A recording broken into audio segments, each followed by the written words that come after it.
Alright guys, welcome back. As you can tell, it's a beauty day out here. Unfortunately for me, the bugs are out in full force, so I'm going to make it quick. Well, not too quick, but quick enough. I'm out here with my 2012 DK40 SE hydrostatic transmission tractor. Did I get that right? I think so. There's a lot going on. Anyways, what I'm out here for today is to talk to you guys about one thing, and it's probably the most important thing that I have to consider no matter what I'm up to out here at the property, out here at my acreage. What that is safety. Now, it's easy for me to say that, and you've seen my other videos, that I don't necessarily follow every safety precaution at every given moment, but at least I'm thinking about it. For you guys, you should definitely be thinking about it at the very least. If you don't know there's a danger, then you may be broadsided one day, and unfortunately it may be your last day. We're going to talk about safety because it's in the back of my mind no matter what I'm doing out here, especially because there's a lot of dangerous things that go on when you have equipment on the go and when you're trying to maintain an acreage, cut some trees, do all that sort of thing like I am on a daily basis. Why did I bring the tractor out here? Well, this tractor is probably one of the most dangerous pieces of equipment, although my favorite, that I own. This thing here is very, very capable. For those of you who own a tractor or use one, you know that they can do a heck of a lot of things, but they can also do a heck of a lot of damage. When I'm talking about damage, not only am I talking about the odd time you forget where you are and you bump into something and break it, like a fence post, but I'm talking about the damage they can do to you and people and things around you. This tractor here weighs a lot, at least for this size of vehicle. I think we're, if I remember correctly, we're at least at 4,000 pounds, and so that's, you know, that's a vehicle sitting there. That's probably even more than my truck. Mind you, it's a small truck, but this thing has some girth to it. If I were to do something that maybe I didn't think before doing, I could definitely hurt myself, and that's what I'm going to talk to you guys about today. This thing is definitely a tool, but it's a dangerous one. So let's go over this. So my tractor behind me, as I said, is probably the largest danger on my property, aside from some of the smaller equipment like my chainsaw.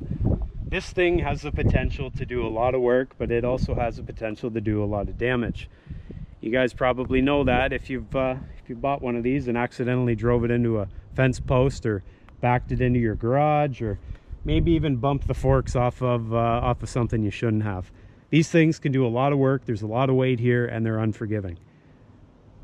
The unfortunate part about that is the same holds true for if you're in the way and this thing hits you, or this thing pinches you, or this thing crushes you. There's a lot of danger here, and the danger can be associated with distraction, maybe uneducation. Is that a word? Uneducation? Being uneducated about it, not understanding its operation. Things of those nature can make you make bad decisions and set you up for failure. Here's a prime example. What we're looking at is approximately 1,000 pounds of concrete. Notice underneath here, there's a space there. Imagine you had to do some work around this tractor right now. Would it be a good idea to do work around this with this 1,000-pound weight in the air? Not at all. Why? Well, imagine you forgot that this was up in the air. You're working close to, I don't know, maybe you're trying to fiddle around with a 3-point hitch here, maybe readjust it, readjust the top link. Let's imagine you were doing that and your elbow accidentally bumped this lever. Well, that's the end of your foot, your arm, or yourself. Doing something small like this, taking the weight, putting it on the ground when your tractor's stopped, especially if you get out. Same thing with your loader. This right here, this is not the most ideal situation. I still have about 8 inches of space there where I could have a pinch point, or at least a crushing point, right? But if you have people around, other people, maybe you have kids around, maybe you have dogs, and I don't know, maybe you got wild animals like me, or maybe you have farmed animals around. Whatever you have around, if those things distract you and you forget that that's raised up like that, or let's say a kid gets into the tractor seat and hits the loader joystick, you have the potential to cause damage to people or objects. Now, another important hazard you really need to be aware of so that you can safeguard yourself and others when you have a tractor on your acreage or maybe even a farm. Making sure that this tractor is put into neutral and the parking brake is engaged when you stop. According to the manual, if you put this thing into neutral and put it into park, it will stop the tractor from rolling. However, the parking brake is a mechanical piece, right? Mechanical pieces can fail. Do you want this thing to fail, knowing that the manual told you it wouldn't? Of course not. But what if it does fail? Well, you're going to pay the price. Therefore, what do I suggest? Put it into neutral, put the parking brake on, but lower the loader, lower the 3-point implement, so if the tractor does, for whatever reason, have the giving out of the parking brake, you will still have resistance on the ground that will prevent it from rolling onto you. Let's say you're down greasing it, or you're checking something, or let's say you're at the back and you're disconnecting the 3-point implement.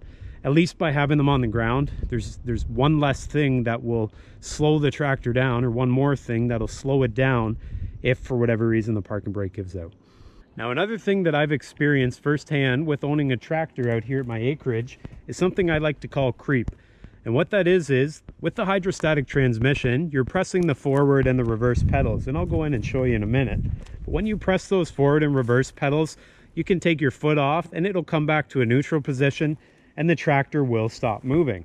Now, although sometimes those pedals jump right back to the neutral position in a timely fashion, sometimes, depending on maybe even the age or the maintenance of the tractor, sometimes it's a little slow to come back. And so the tractor will still be moving despite you taking your foot off the pedal, although probably quite slowly. In the manual, what it says is to make sure, if you're getting out of the seat of the tractor, to put it into neutral and to put the parking brake on.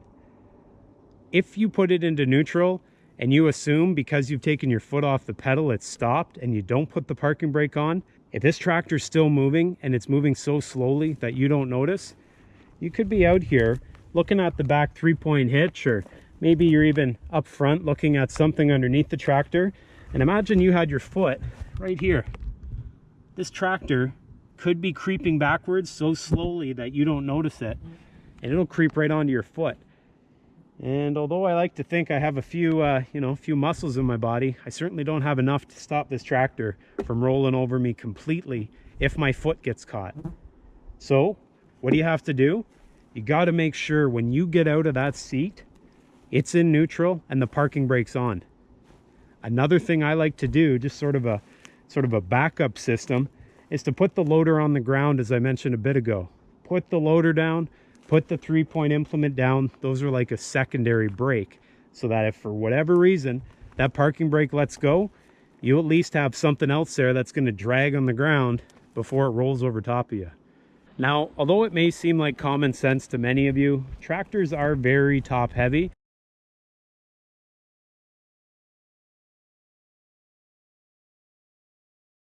And therefore it's very important that you're careful with them, especially when you're driving over uneven terrain.